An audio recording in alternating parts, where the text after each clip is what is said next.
A mystery box of books picked out for someone who stands 1989 and folklore and likes female authors. All right, John, here's your mystery box. John requested a mystery box inspired by Taylor Swift's eras, particularly 1989 and folklore. So with 1989, we've got some like sort of timely vibes, you know, the 80s. She's moving to New York, so like big city action, like kind of figuring out who you are. And then with folklore, we've got more reserved, folkish, cottage core-y, cottage on the beach kind of feel. So that's what I was working with when I started off. And the first thing that I thought of that just like gave me the vibes of folklore is The Paper Palace by Miranda Cowley Heller. This was a book that just sucked me in. I like emerged looking around, wondering how I was not at this house that they have by the sea. It was utterly transfixing. Woman is at her childhood cabin, like on the lake, and she has her picture-perfect marriage with her very nice, lovely husband, and then her childhood sweetheart shows back up, and we start off with some steam, and it's a whole retelling of like what happened between her and her childhood sweetheart, and who does she go with, like this long-time love of her life or her husband. I really, really, really enjoyed it. Now that has similar vibes in my mind because we're again like kind of the cottage on the lake, on the sea. We Were Liars, E. Lockhart. This is a phenomenal book. It absolutely gives folklore. And continuing in that trend, Gatsby. Like, right? Last Great American Dynasty, like, it's giving. Now, while I've been in the process of building this mystery box of books for John, Tortured Poets came out. So I had to message him and ask what he was getting from Tortured Poets department. And he mentioned that the manuscript was just one that absolutely broke his heart. And this is trigger warnings on trigger warnings, but My Dark Vanessa is the manuscript. It is a woman who was being groomed and then in a relationship with her teacher, but she had been groomed so expertly that she was like, no, like I was in control. I made the choice to do that. And now it is, 10 years later, and her classmates are coming out and saying, yes, this guy was inappropriate to us and so on and so forth. And she's like, no, I was okay with, like, I knew what I was doing, and it just like has such upsetting, like I shelved this in horror, honestly, because it has just this that like noxious vibe where she is realizing that like the story she has told herself is not the story at all.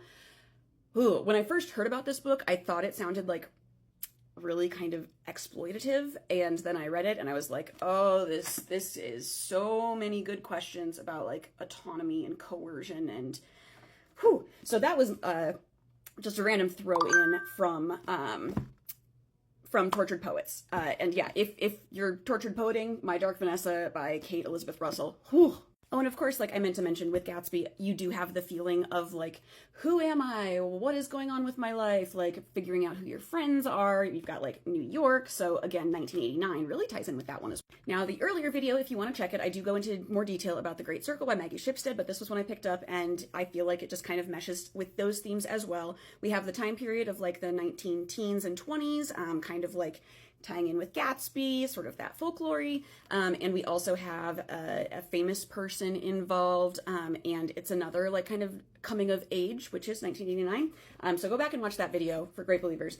But now I have to tell you about the weird bookstore serendipity that I had just a couple minutes ago as I was putting the rest of these books together, because today some of these books arrived and I was able to actually include them in John's box, which is why I'm now finally making this video. Yeah, Paper Palace I was waiting on, and that was the hinge. I really needed Paper Palace before I could finish off this mystery box. If you've made it this far, thank you. By the way, if you don't know who I am, my name is Tori, and I am a full-time professional book nerd. I own a bookstore called Sower Books in Lincoln, Nebraska, and I delight in building new mystery boxes of books based on your vibes, your likes, your dislikes, your favorite authors, your least favorite themes. I, for one, am absolutely sick of World War II, but I know a lot of people aren't. That's why they keep writing more books.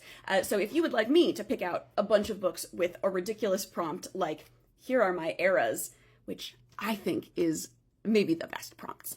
Oh, and if you're an Era's girly or boy or person-y, I do have friendship bracelets for my store, so you'll get some of those as well.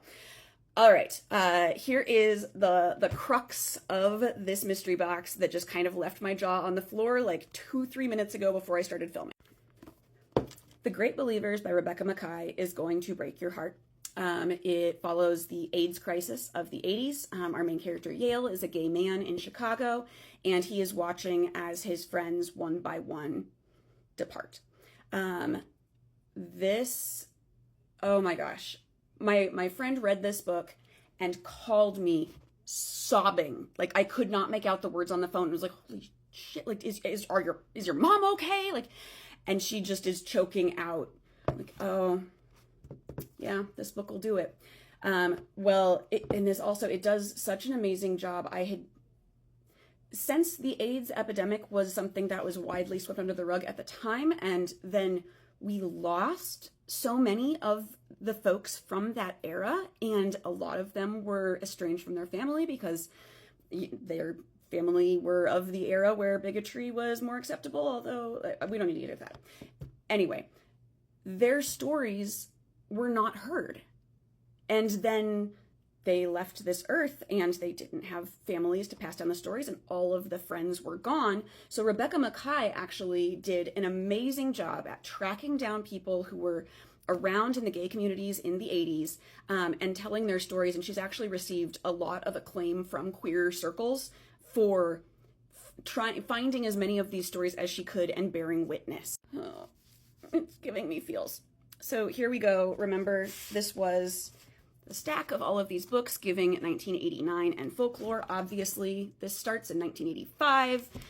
Also, John is from Illinois, and this takes place in Chicago. You always gotta love one of those connections. So I'm opening this up because I always like to, just kind of skim books I've read before, like see little snippets. And the foreword, "We were the great believers. I have never cared for any men as much as for those who felt the first springs when I did, and saw death ahead, and were reprieved, and who now walk the long stormy summer."